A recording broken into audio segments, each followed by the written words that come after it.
प्रिय छात्रों, मैं विशाल मिश्र आप सभी का अपने YouTube चैनल पर स्वागत करता हूं।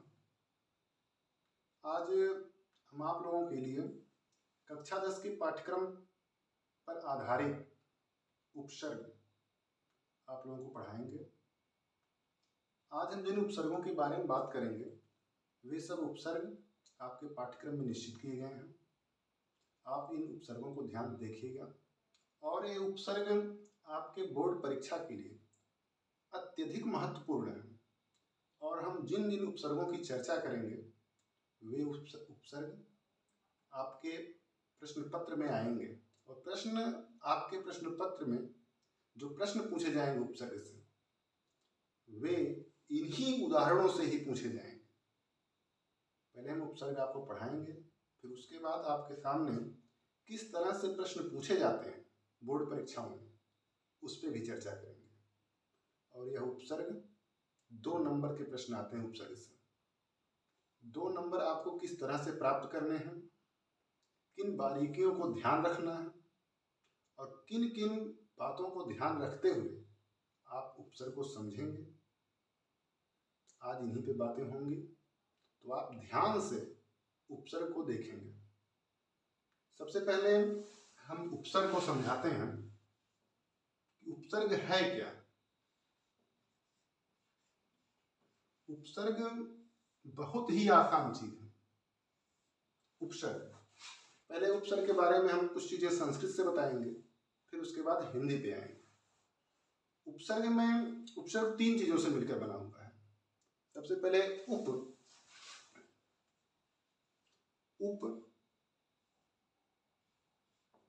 धन सृज प्रत्यय, सृज प्रत्यय और घेई।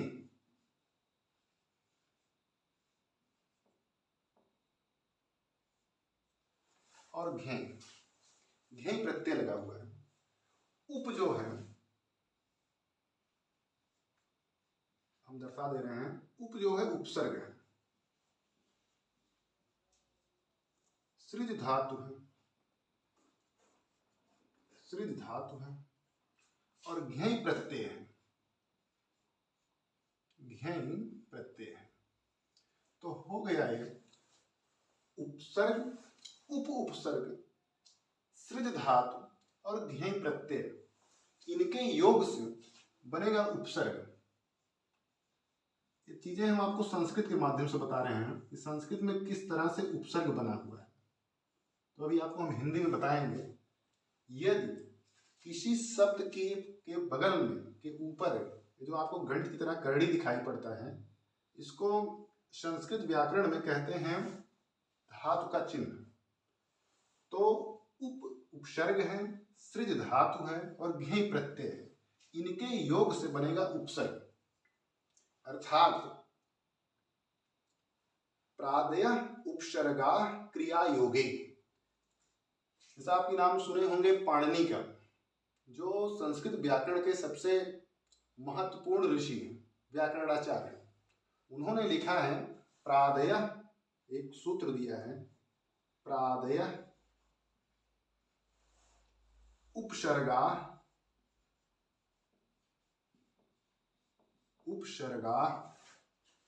क्रिया योगे, क्रिया योगे। बातों को ध्यान सुनिएगा, अभी आपको समझ में नहीं आ रहा होगा।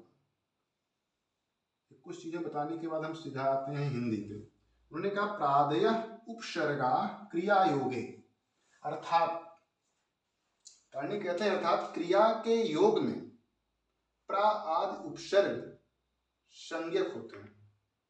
अर्थात क्रिया के योग में, अर्थात क्रिया के योग में, क्रिया के योग में, क्रिया के योग में प्रा आदि उपसर्ग, प्रा आदि उपसर्ग, प्रा आदि उपसर्ग संज्ञक होते हैं, उपसर्ग संज्ञक होते हैं, उपसर्ग संज्ञक होते हैं।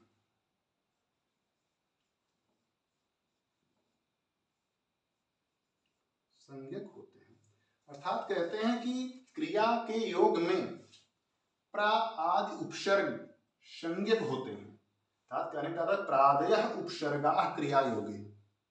ये सब बातें हम आपको भी संस्कृत के माध्यम से बता रहे हैं, अभी हिंदी में बताएंगे कि उपसर्ग शब्द जो है वह बना है, उपसर्ग लगा है, सृज धातु है और घ्यय प्रत्यय है, इनके योग से बनेगा उपसर्ग। अब देखें, और उपसर्ग का अर्थ जो समीप रखे, जो समीप रखा जाए, अर्थ उपसर्ग का अर्थ जो समीप रखा जाए, जो समीप रखा जाए, जो समीप रखा जाए उसे कहेंगे उपसर्ग। अब किनके समीप रखा जाए? जो धातु और शब्द के पहले रखा जाए। उपसर्ग में एक चीज आपको ध्यान रखना है, उपसर्ग हमेशा धातुओं और शब्दों, धातुओं और शब्दों के पहले, शब्दों के पहले लगाए जाते हैं, के पहले आते हैं, इसको आपको ध्यान रखना है। और प्रत्यय हमेशा बाद में लगते हैं। तो आपको इतनी चीजें दिखाई पड़ रही होंगी, समझ में आया होगा। एक बार फिर सुन लीजिए कि उपसर्ग उपसर्ग है, सृज धातु है और घ्यय प्रत्यय है, इनके योग से, इन तीनों के योग से बनेगा उपसर्ग। और पाणिनि कहते हैं कि प्रादयः उपसर्गाः क्रिया योगे, अर्थात क्रिया के योग में प्रा आदि उपसर्ग संज्ञक होते हैं। उपसर्ग का अर्थ है जो समीप रखा जाए, किनके समीप? धातुओं और शब्दों के समीप, धातुओं और शब्दों के पहले जो लगाया जाता है वही क्या कहलाएगा? उपसर्ग। इतना मिटाते हैं, एक बार देख लीजिए आप लोग, इसको नोट करिए, तो आगे चीजें आपको हम बताते हैं आगे क्या है।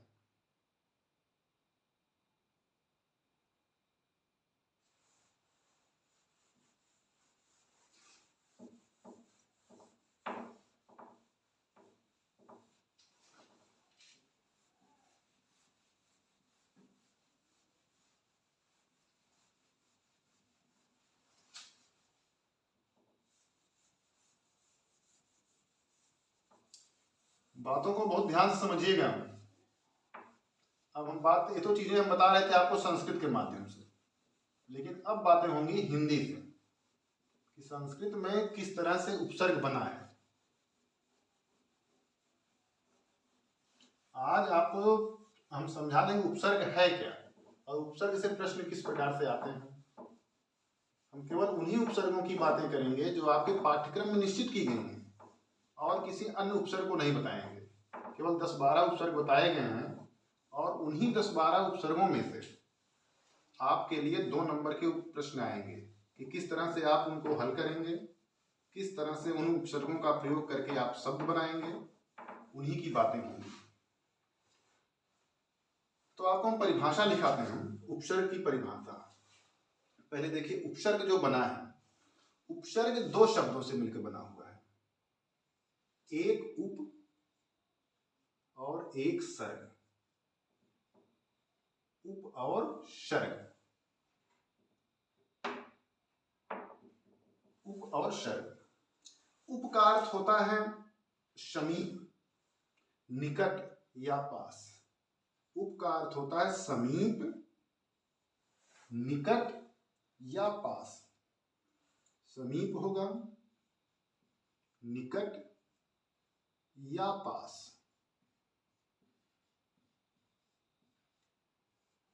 निकट, समीप या पास। उप का अर्थ है समीप, निकट या पास, और सर्ग का अर्थ है सृष्ट करना।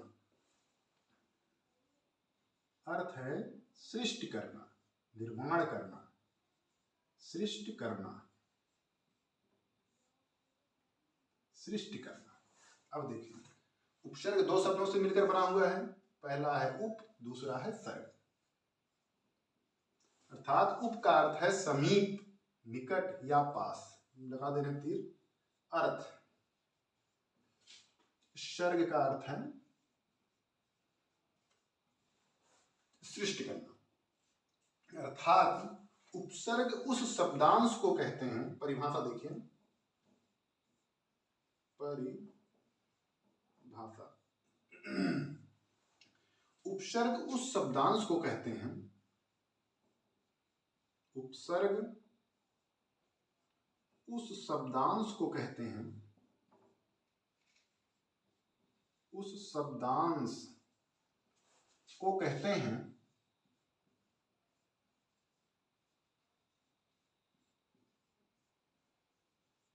उस शब्दांश को कहते हैं जो किसी शब्द के पहले आकर, जो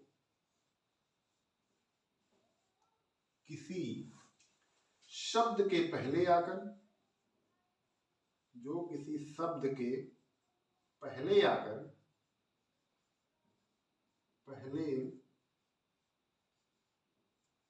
पहले आकर उसका विशेष अर्थ प्रकट करता है, आकर उसका विशेष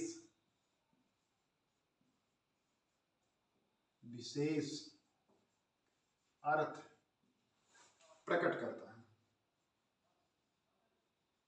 अर्थ प्रकट करता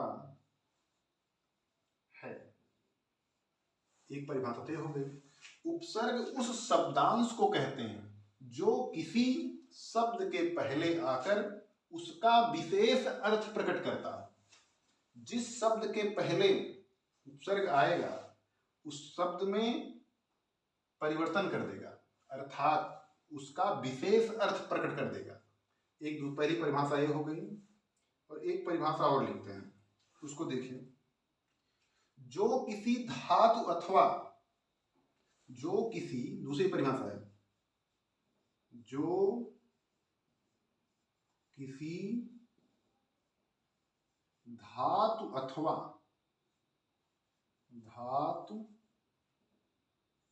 अथवा शब्द के पहले,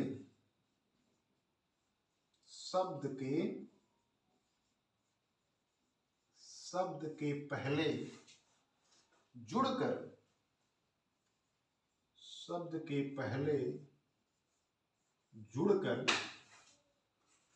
अर्थ को बदल देता है, जुड़कर अर्थ को बदल देता है, अर्थ को बदल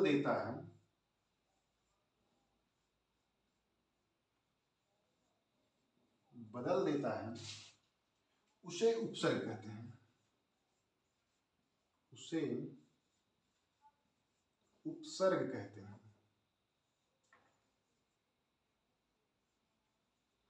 उपसर्ग कहते हैं। अब देखिए, जो किसी धातु अथवा शब्द के पहले जुड़कर, कहाँ पर, धातु अथवा शब्द, ध्यान सुनिएगा, धातु अथवा शब्द के पहले, और हम पहले बता दें उपसर्ग हमेशा धातुओं और शब्दों के पहले जुड़ जाएंगे, के पहले जुड़कर अर्थ को बदल देता है, उसे उपसर्ग कहते हैं। जैसे हम यहां लिख रहे हैं, जैसे एक शब्द है हार,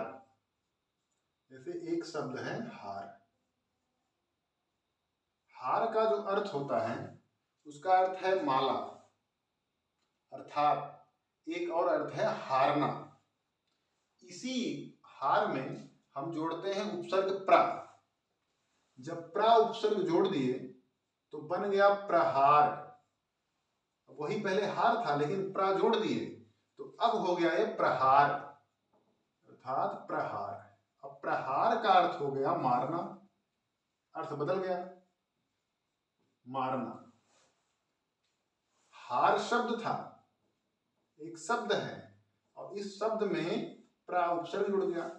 अब हार का अर्थ बदल गया, यहां लिखे अर्थ को बदल देता है, अर्थात क्या हो गया, प्रहार का मतलब हो गया मारना। शब्द हार था लेकिन हार में हमने जोड़ दिया उपसर्ग प्रा।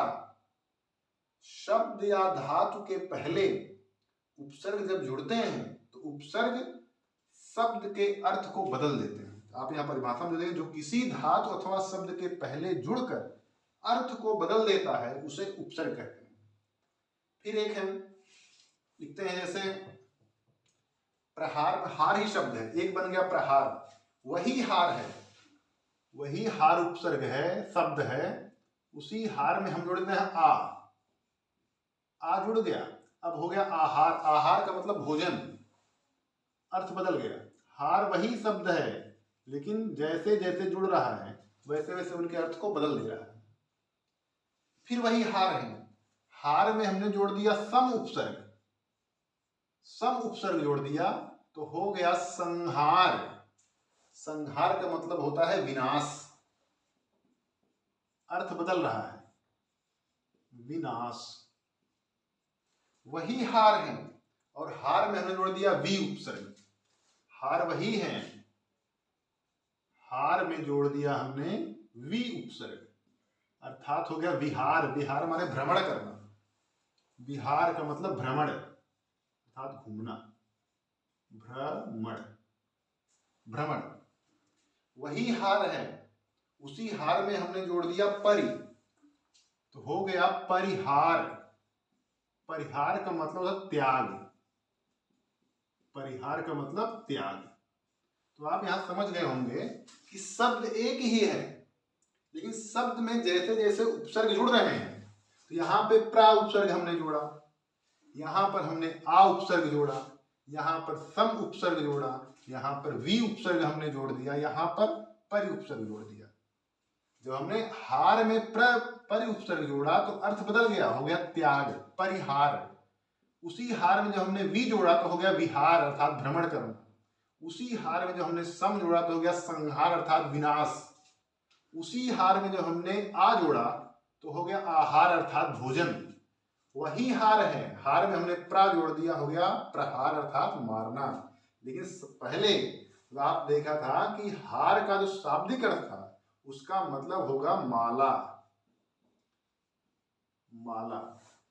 या हराना, एक शब्द है हराना, ध्यान देखिएगा, हार का केवल बता रहे हैं, हार का शाब्दिक अर्थ है माला या हराना, लेकिन जैसे जैसे उसमें उपसर्ग जुड़ेगा उसके अर्थ बदलते रहेंगे, क्योंकि आपको परिभाषा में बता दिया गया, जो किसी धातु अथवा शब्द के पहले जुड़कर अर्थ को बदल देता है उसे उपसर्ग कहते हैं। एक परिभाषा और लिखें, उपसर्ग उस शब्दांश को कहते हैं जो किसी शब्द के पहले आकर उसका विशेष अर्थ प्रकट करता है। उसका कौन सा अर्थ? विशेष अर्थ। हार था, आज हो गया आहार अर्थात भोजन। अब देखेंगे हम जो परिभाषा हो गई, अब देखना है उपसर्गों की संख्या, इसको मिटा रहे हैं, आप नोट कर लीजिए एक बार, तो आगे देखेंगे उपसर्गों की संख्या पर।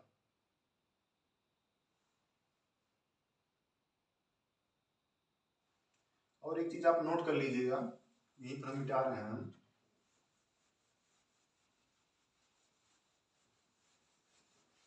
जो महत्वपूर्ण है,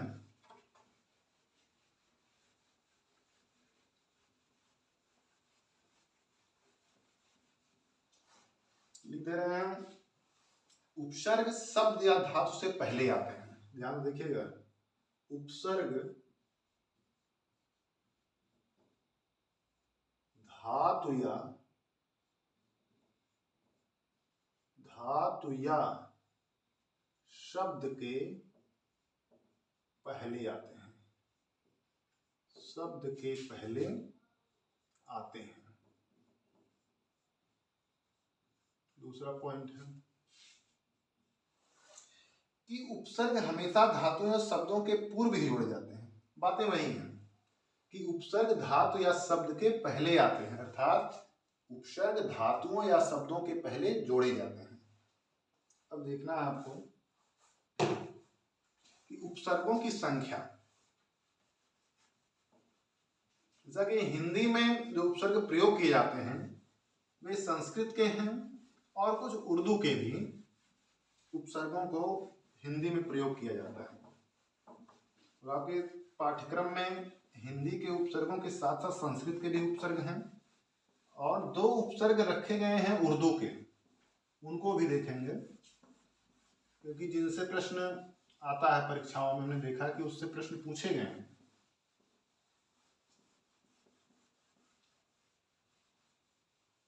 जो चीजें आपको समझ में नहीं आएंगे वो आप कमेंट बॉक्स में लिखेंगे। उपसर्गों की संख्या, इसको ध्यान से देखिएगा, उपसर्गों की संख्या,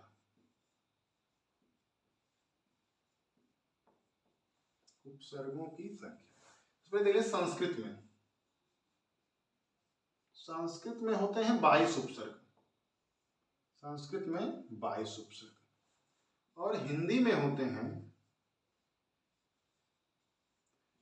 हिंदी में होते हैं 10 उपसर्ग, और उर्दू में होते हैं, उर्दू में होते हैं 12 उपसर्ग। इनको ध्यान देखिएगा, परीक्षाओं में पूछे जाते हैं संस्कृत में कितने उपसर्ग, हिंदी में कितने उपसर्ग, उर्दू में कितने उपसर्ग। संस्कृत में 22 उपसर्ग, कई परीक्षाओं में पूछा गया है, हिंदी में 10 उपसर्ग और उर्दू में 12 उपसर्ग। इन्हीं उपसर्गों से आपके पाठ्यक्रम में प्रश्न पूछे जाएंगे। इन्हीं से जो पेपर होगा आपका आगामी बोर्ड परीक्षा, उससे इन्हीं उपसर्गों से प्रश्न पूछे जाएंगे।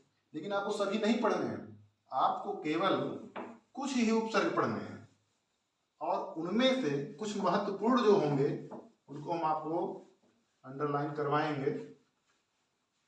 आज हम आप लोगों के लिए सबसे महत्वपूर्ण चीज है ये तो उपसर्ग।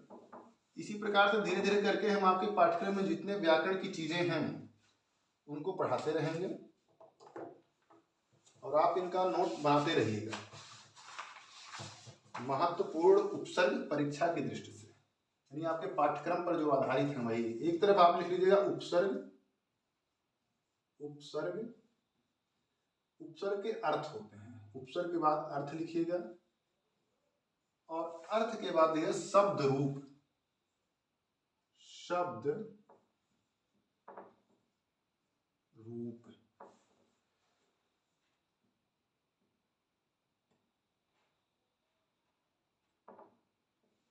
शब्द रूप से पहला है उपसर्ग अधि, महत्वपूर्ण है अधि उपसर्ग। एक उपसर्गों को देखिएगा, अधि का अर्थ है श्रेष्ठ, श्रेष्ठ या ऊपर या प्रधान या प्रधान या सामीप्य। इतने अर्थ हैं इनके, अर्थ तो और हैं लेकिन आपको हम 4 बता रहे हैं। श्रेष्ठ, ऊपर, प्रधान, सामीप्य, ये अधि के उपसर्ग, अधि उपसर्ग के अर्थ हैं। अब इनसे जो शब्द बनेंगे वे शब्द बनेंगे, पहला आप देख लीजिए अधिकरण, अधिकरण पहला शब्द बन गया अधिकरण। फिर उसके बाद बनेगा अधिकार, अधिकार। एक शब्द है अध्यक्ष, अध्यक्ष, अध्यक्ष। एक शब्द है अधिपति, अधिराज। एक शब्द है अधिराज, अधिराज, अधिराज। अधि उपसर्ग का अर्थ है श्रेष्ठ, ऊपर, प्रधान, सामीप्य। और जो अधि उपसर्ग से शब्द बनेगा वह हो गया अधिकरण, अधिकार, अध्यक्ष, अधिराज। दूसरा है अप, एक उपसर्ग है अप। अप का अर्थ है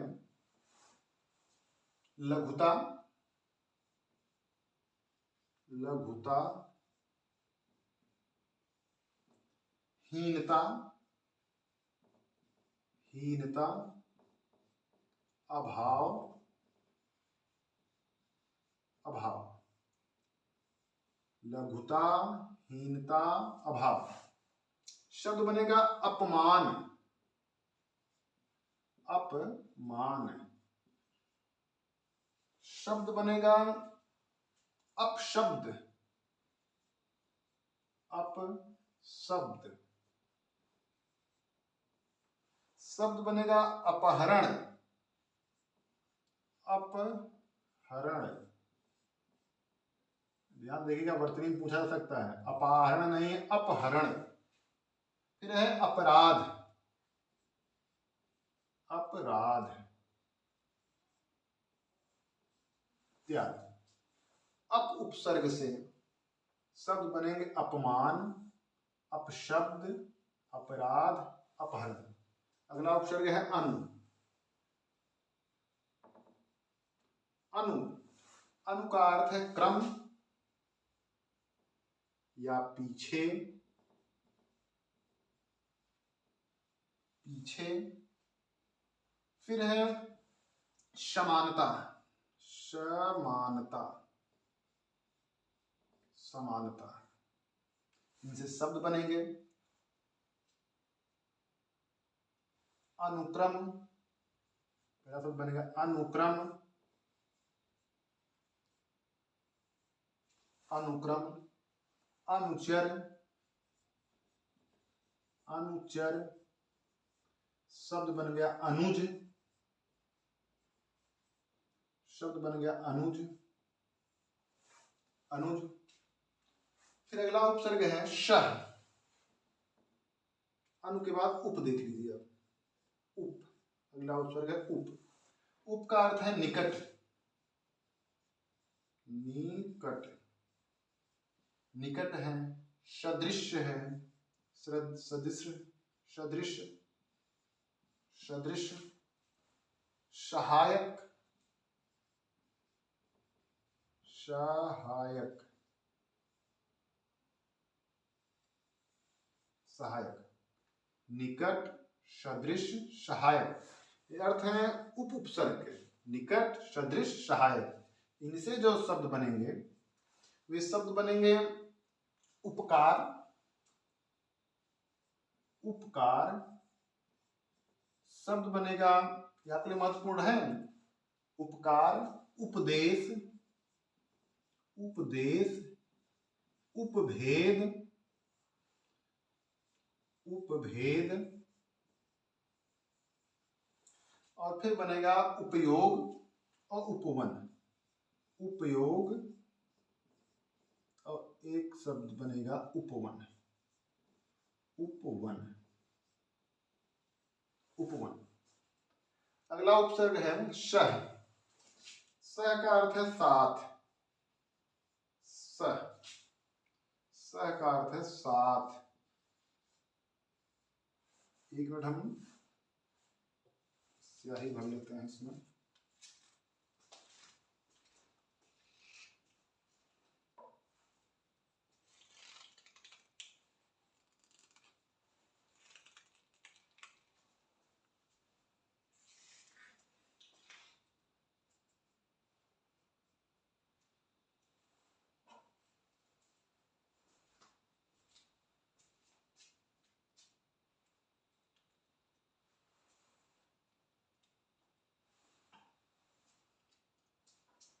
बेटा आप लिख लीजिए।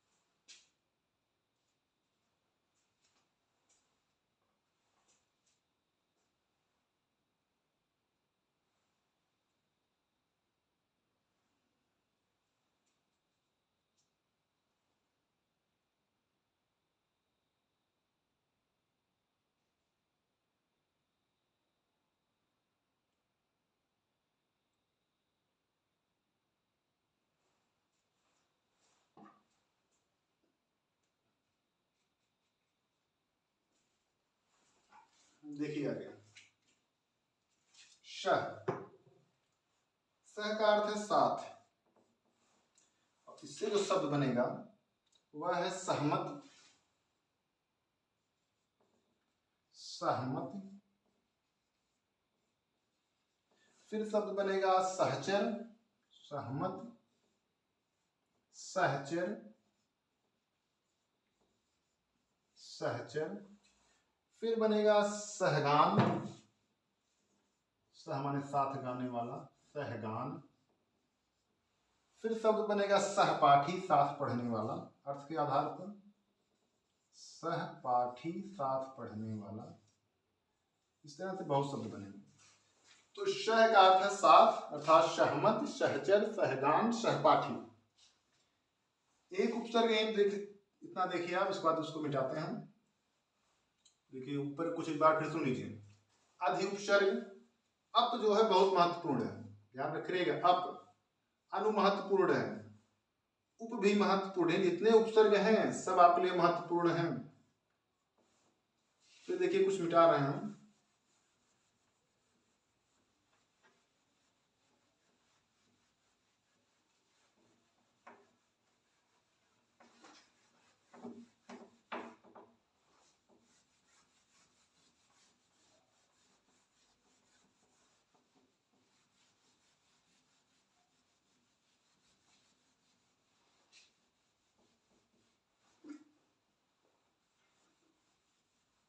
इन्हीं उपसर्गों का प्रयोग करके आपको शब्द बनाने पड़ेंगे।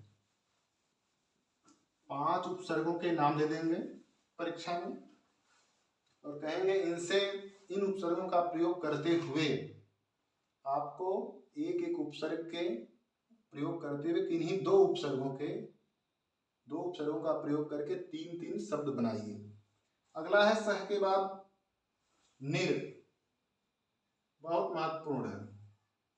निर, निर का अर्थ है बाहर, अर्थात बाहर। एक अर्थ है निषेध, निषेध, निषेध। एक अर्थ है रहित, रहित।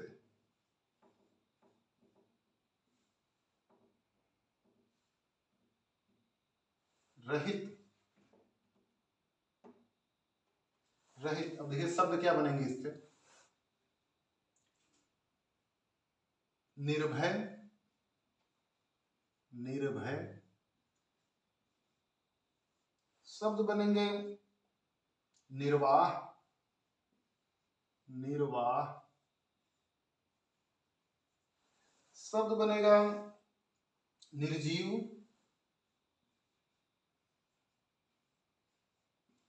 शब्द बनेगा निश्चल, बहुत महत्वपूर्ण है, निश्चल।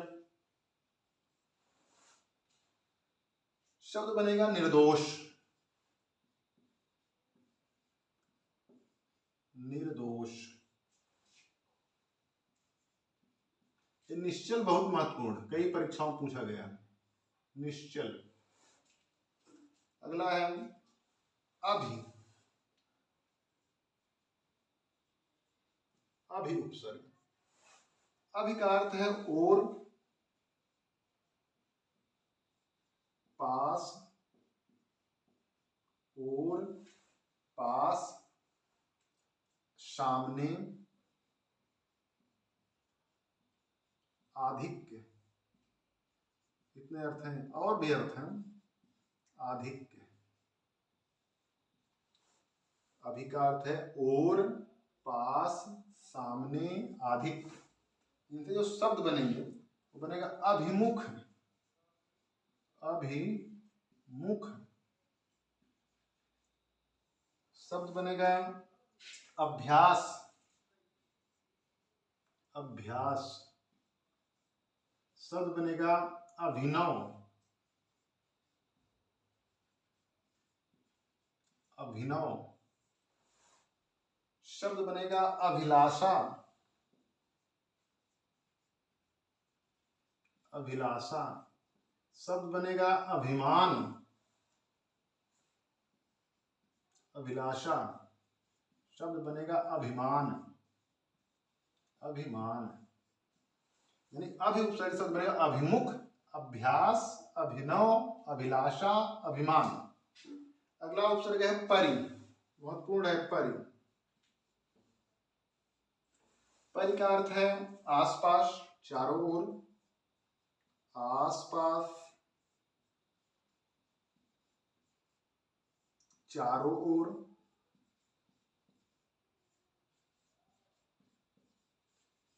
चारों ओर, पूर्ण,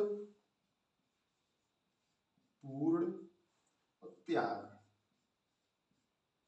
त्याग। श को मिटा रहे हैं।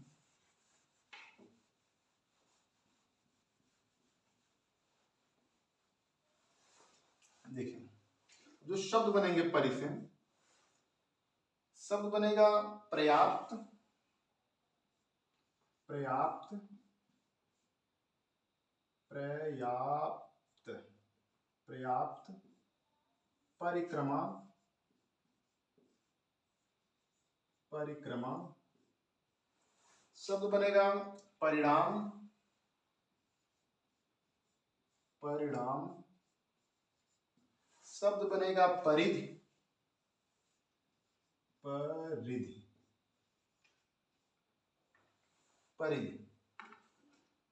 अगला है उपसर्ग सु, अगला उपसर्ग है सु, महत्वपूर्ण है। सु का अर्थ है अच्छा, सहज, सुंदर, अच्छा, सहज और सुंदर, अच्छा, सहज, सुंदर, महत्वपूर्ण है। इसका अर्थ है सुकर्म, शब्द जो बनेंगे सुकर्म। इनका होगा अर्थ सुगम। एक शब्द है स्वागतम, सुधन आगतम, स्वागतम।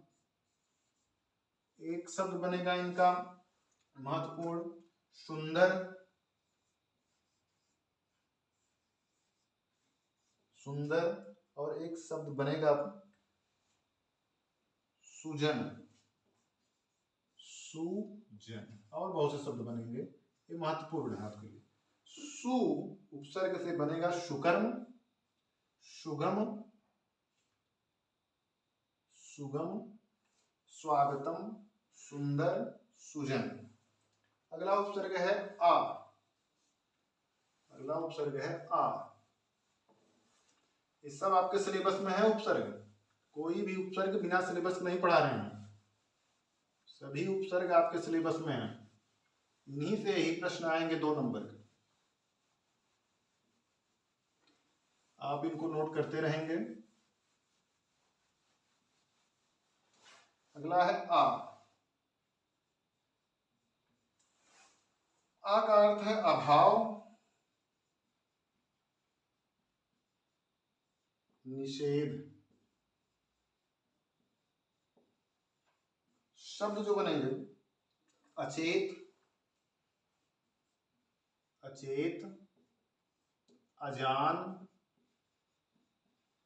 अचेत, अजान, अथाह, अनोखा, अथाह, अनोखा, अनोखा, अमोल, अमोल, अदृश्य, अदृश्य, महत्वपूर्ण है अदृश्य। एक शब्द है अहिंसा, पूछा जाता है अहिंसा। अगला उपसर्ग है अन, अन का जो अर्थ है निषेध के अर्थ में, अर्थात अनजान। एक अर्थ है अनजान, एक है निषेध के अर्थ में इसका प्रयोग होता है, निषेध के अर्थ में,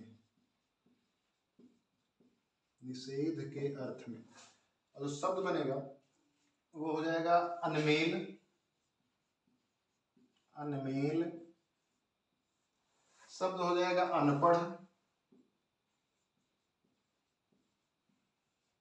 अनपढ़। शब्द हो जाएगा अनमोल,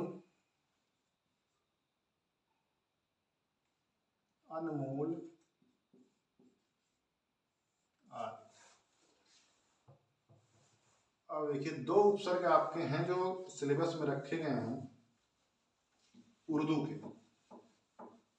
एक है ला उपसर्ग और एक है हम उपसर्ग। ये दो उपसर्ग हैं उर्दू के, इनको आप देखेंगे। ला, ला का अर्थ है बिना, बिना, जिससे शब्द बनेगा लावारिस, लावारिस, लावारिस। इनसे शब्द बनेगा लाचार, लाचार। ला उपसर्ग शब्द बनेगा लाजवाब, लाजवाब, लाजवाब। इनसे शब्द बनेगा लापरवाह, लापरवाह। ला उपसर्ग से का अर्थ है बिना, लावारिस, लाचार, लाजवाब, लापरवाह। एक उपसर्ग है हम। ये दो उपसर्ग उर्दू के हैं आपके। किसके हैं? उर्दू के। हम सिलेबस में है बराबर, बराबर, समान, समान। हम उम्र सब बनेगा हम उम्र, शब्द बनेगा हमदर्द, हम दर्द, हमदर्द। शब्द बनेगा हम सफर, हम सफर। शब्द बनेगा हमदम, हम दम। और एक शब्द है हमराज, हम राज। हम उपसर्ग से बनेगा बराबर या समान, इसका अर्थ है। और इससे शब्द बनेंगे हम उम्र, हमदर्द, हम सफर, हमदम, हमराज। आ उपसर्ग, ये दो उपसर्ग आपके हैं उर्दू के, ला और हम। ला से बनेगा लावारिश, लाचार, लाजवाब, लापरवाह। अन उपसर्ग है जिसका अर्थ होगा अनजान, निषेध के अर्थ में इसका अर्थ है। तो शब्द बनेगा अनमेल, अनपढ़, अनमोल। आ उपसर्ग का अर्थ है अभाव, निषेध। शब्द बनेगा अचेत, अनजान, अथाह, अनजान नहीं अजान है, अनोखा, अमोल, अदृश्य, अहिंसा। पूछा था अहिंसा बहुत महत्वपूर्ण है। इतने उपसर्ग हैं, इसको आप ध्यान से पढ़िएगा और इनको नोट कर लीजिए। नोट करने के बाद इनका रिवीजन भी करते रहिएगा, अभ्यास इनका करते रहिएगा। ये जो उपसर्ग हैं और जो चीजें लिखवाए हैं उनको आप पढ़ते रहिएगा। ये आपके 2 अंक देंगे परीक्षा में, 2 अंक। एक हम प्रश्न मॉडल दिखाते हैं किस तरह से प्रश्न पूछे जाएंगे, फिर उसके बाद वीडियो को समाप्त कर देंगे क्योंकि वीडियो बहुत लंबा हो रहा है।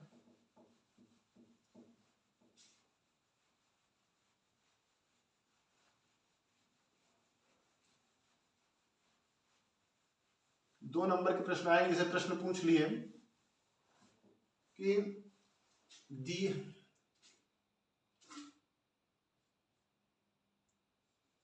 दो उपसर्गों का प्रयोग करके,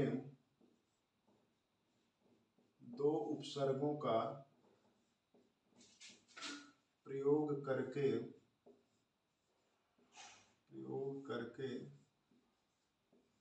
उनसे बने हुए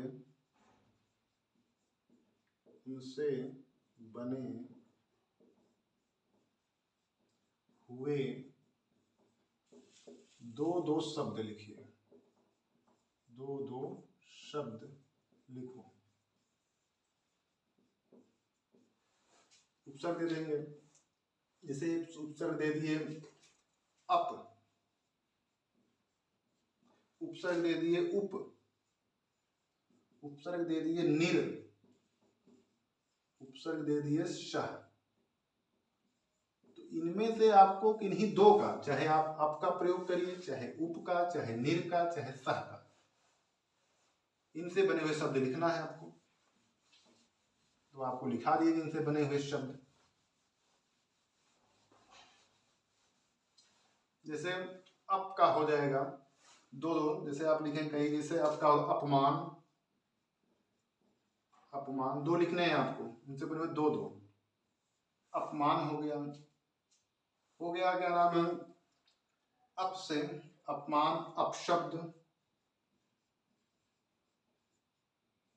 अपशब्द दो शब्द हो गया। उप है, उपकार हो गया, उपकार हो गया। उपदेश हो गया, उपदेश हो गया। निर से बनेगा निश्चल, निश्चल महत्वपूर्ण है। निश्चल, निश्चल में कौन सा उपसर्ग है, कई बार पूछा गया है। निश्चल हो गया। एक है निर्भय, निर्भय दो हो गए। एक है सह, सह से बनेगा आपका जो सहमत, सहमत, सहचर दो हो गए आपके। सहचर एक दो, एक और दो, इसी तरह से प्रश्न पूछे जाएंगे। 2 नंबर के उपसर्ग। आप इसका रिवीजन करिएगा। आज के लिए इतना है।